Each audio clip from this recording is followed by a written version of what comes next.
Ferguson in Missouri is a sleepy little community, quiet, diverse and peaceful, but it hasn't always been like this.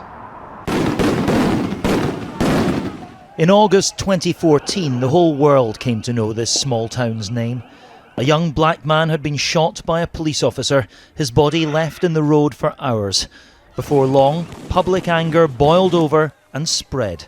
We're not free! The Ferguson riot sparked activism nationwide.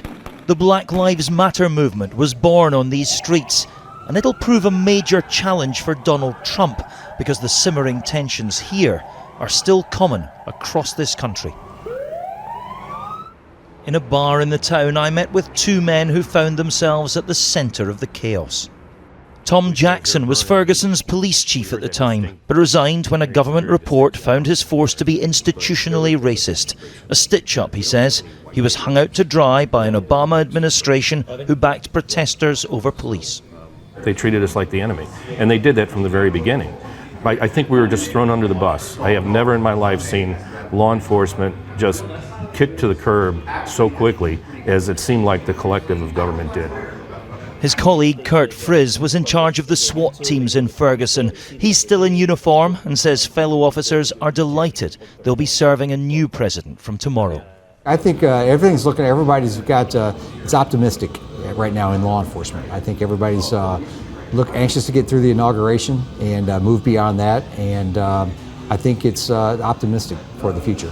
Because he's got your back? Because we feel like someone's got our back. That, police insist, means proper law enforcement, but others here believe it spells trouble.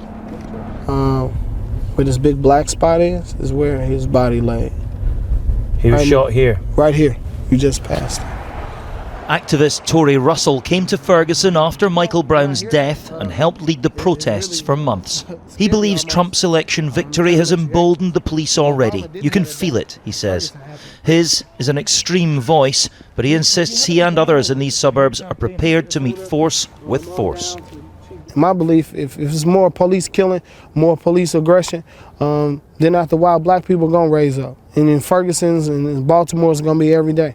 You know, I always said that if they're going to kill people and treat people that way every day, then Ferguson should be everybody's new normal. Of course, it's up to the police to ensure that doesn't happen. But the man now in charge of the force here says the new president must play his part too. The president sits in Washington. If he says something or does something that ignites a fire in small-town USA, that small town has got to deal with it, and it's got to deal with the aftermath of that. So while all is quiet here, for now, there are constant reminders of how quickly that can change. Donald Trump, incendiary by nature, must make sure he doesn't light the fuse. Martin Geisler, News at 10, Ferguson, Missouri.